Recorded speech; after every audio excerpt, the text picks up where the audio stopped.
So I finally got the chance to see Guy Ritchie's newest film, The Covenant, and does it stand up to the rest of the war movies that I have seen? Find out next.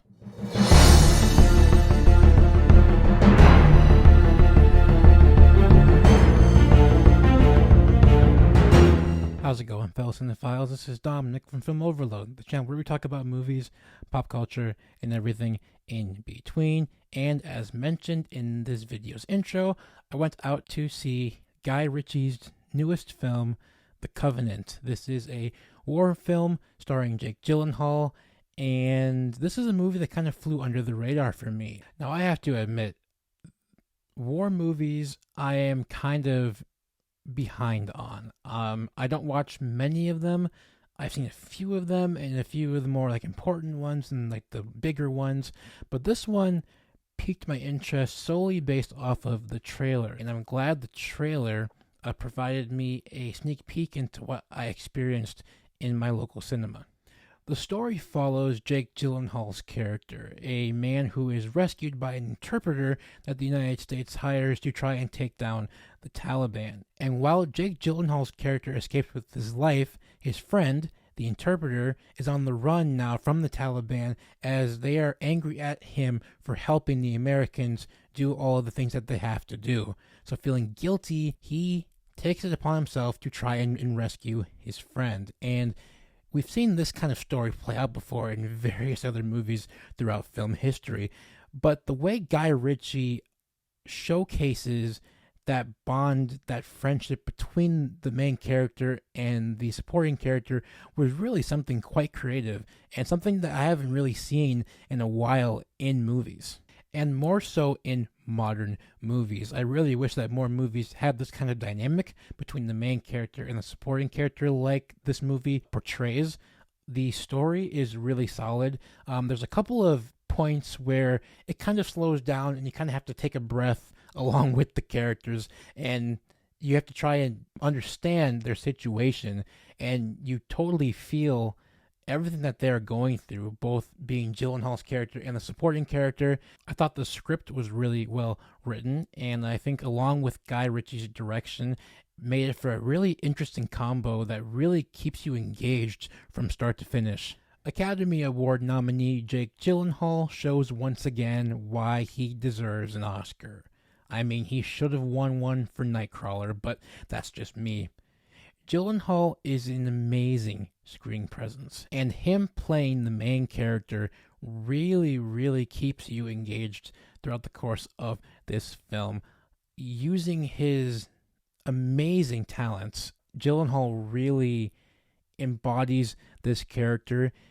Through Gyllenhaal, you feel this character's guilt, this character's grief, and especially this character's stress. And it's just incredible to see a really talented actor like Gyllenhaal play these unusual or not typical roles like this, because you really get to see just how vast an actor or actress's range is. And this movie and this role for Gyllenhaal is yet another example. As far as supporting characters go, I really wish we got more time with them before certain story beats happen. There were some scenes where I just wish we could have gotten like a little bit more from the characters around Gyllenhaal, and I understand that we had to kind of walk away from them for a while in order for the story to kind of unveil itself, but I just wish we could have gotten a little bit more time with the supporting characters. In my honest opinion, a supporting cast can really make or break a film no matter how good the main star is. So just one small gripe I kind of had with this movie personally. However, there is one element to this movie that completely kept me locked onto the screen the entire time, and that is the absolutely fantastic sound design. You hear every single footstep, every single explosion, every single bullet being fired. You even hear just these really eerie, like ambient sounds while some of the action scenes are going on, and it really creates for an incredibly immersive experience. I really wish Guy Ritchie and MGM would have made this movie so that we could watch it in a Dolby Atmos theater. Like, the sound design is that good. Now, is the sound design award worthy? Probably not, but I just wanted to throw that out to you guys, that the sound design in this movie is really the unsung hero.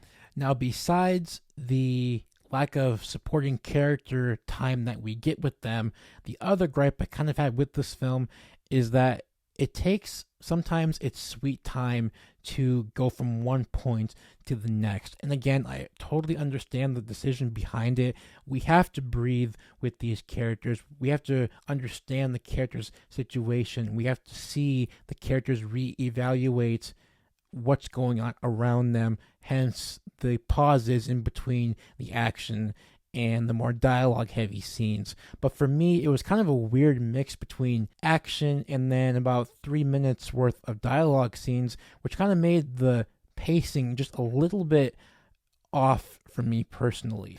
And again, those are just kind of nitpicks. You may like slower burns, or you may like the lack of supporting characters so you can focus more on the main character. But overall, this movie is really, really solid. Guy Ritchie is a really solid director.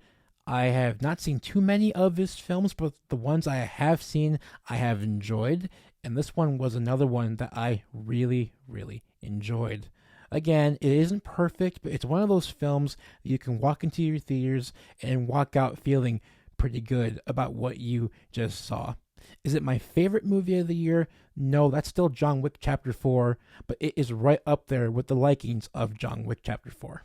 If you liked what you see here, be sure to hit the like button. Also hit the subscribe button as well, and turn on the post notifications so that you guys can get notified every single time I post a video. You can follow me on Letterboxd, which is right here. I post all of my movie reviews on Letterboxd, as it helps me keep track of movies that I have watched, movies that I haven't watched, and movies that I will watch. And I think you guys would benefit greatly from this app and this website if you are indeed lovers of cinema like myself. As always, guys, happy movie watching. Take care.